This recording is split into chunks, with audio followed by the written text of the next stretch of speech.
In Syria, the rapid deterioration of the situation in Aleppo is now getting even worse. In a new wave of airstrikes, Russian jets have killed at least 43 people and wounded 80 more in neighborhoods controlled by rebels. Activists on the ground say children were also killed in what they say was the heaviest bombardment in days. The city has come under intense shelling since the deal brokered by the US and Russia to pause fighting collapsed last month. Ediz Tiyansan has more from Gaziantep near the Turkish-Syrian border.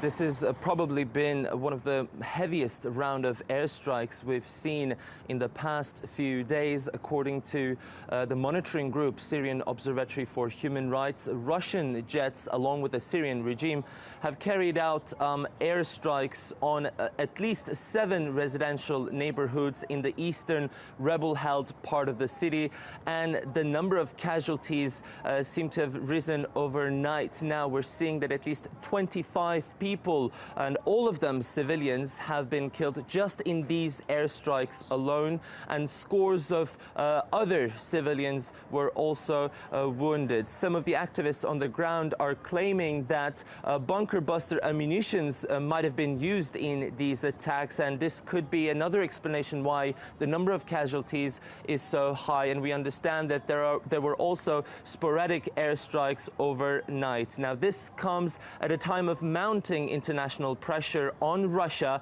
and through Russia on the Syrian regime, to bring about a cessation of hostilities and to finally reach humanitarian aid into that area where 275,000 people have been stuck under the siege of the Syrian regime. But we understand that both Russia and the regime at this point seem to have chosen a military course of action in order to take this city from the rebel hands, even if that takes bombarding entire civilian neighborhoods.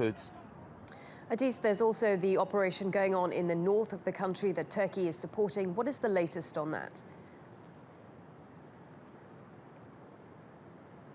Indeed, it's been more than 50 days now since the Free Syrian Army fighters, with a significant backing from the Turkish military, are making advances against Daesh presence on the ground in the Turkish border area in northern Syria.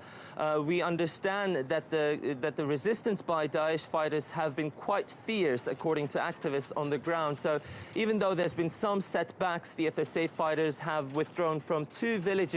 We're still seeing a steady progress, a steady advance, as the monitoring group reported that the number of villages captured by FSA fighters just in the last 48 hours was 15. So that really shows that at this point the FSA fighters are closing in on the Daesh stronghold of Daraa, which also carries a religious significance for that group. And at this point we understand that they are getting ready for their next offensive to take Daraa from this military group. And in the meantime, I think it's also important to emphasize that this operation, the more FSA fighters are moving forward against Daesh, we are seeing more and more villages getting liberated from the Daesh tyranny.